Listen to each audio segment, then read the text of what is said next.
Levin, the thunder on the right. Call in now, 877-381-3811. By the way, there's a terrific book out there, Known and Unknown, New York Times bestseller, a memoir by somebody I admire enormously, former Secretary of Defense and former a lot of things, Donald Rumsfeld. How are you, sir? Terrific. How are you? Very well. Listen, I couldn't think of anybody better to talk to you than you, because I am completely confounded here. I have no idea what the president is doing with Libya.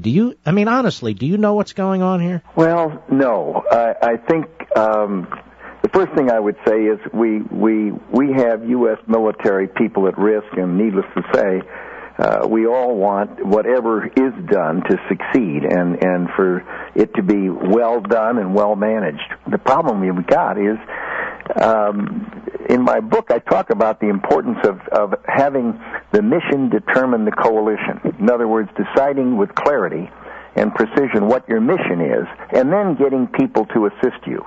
It looks to me like it's kind of backwards here. We fashioned a coalition, but the mission lacks clarity. It lacks clarity within the administration, and it lacks clarity within the coalition, which is a dangerous situation.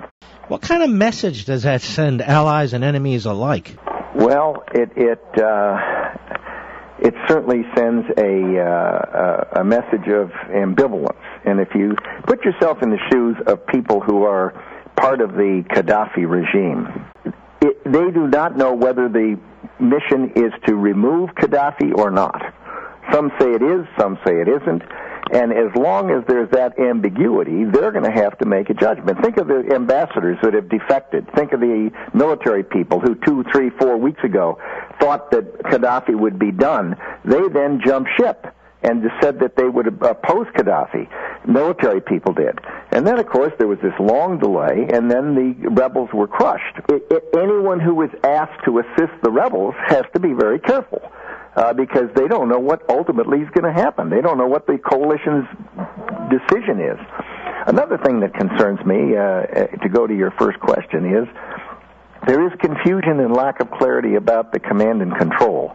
And needless to say, that is also dangerous. If different people have different rules of engagement, different people have different missions, no one knows who's ultimately going to lead the coalition or what its purpose is. That is clearly a worrisome thing. Well, I think the French and the Brits are very worried about it. They're talking about forming some committee. I mean, they see a gap in leadership here. They also hear Obama saying it's going to be a few days, and yet, we want regime change, but we don't want regime change. Honestly, I think I'm halfway intelligent. I've been trying to keep track of this. If we can't figure out what the hell's going on, how's Gaddafi going to know? We want him to respond in ways that we want him to respond to our actions. And as you just pointed out, well, if we're not clear why we're doing what we're doing, how the hell is he going to be clear? And exactly. If you think back, it is possible to have a coalition work. George W. Bush, who was constantly labeled a unilateralist by people like John Kerry, of course, put together a 90-nation coalition on the global war on terror, put together a 98 or 6-nation coalition on the Coalition Proliferation Initiative to try to prevent the proliferation of weapons of mass destruction. There were a couple of dozen, 3 dozen in some cases, coalition members in Afghanistan and Iraq. But the one thing we know is you don't lead a war, run a war by committee. You have to come to agreement as to what the mission is, and then you have to come to agreement as what the command and control is. And to the extent someone's uncomfortable with that later, then they leave, and that's fine. One of the terribly dangerous things about ambiguity in this case, go back to the first Gulf War. When it was over, Saddam Hussein said, basically, that he fought the mother of all battles, and he was still in office, and George Herbert Walker Bush was out, and Margaret Thatcher was out.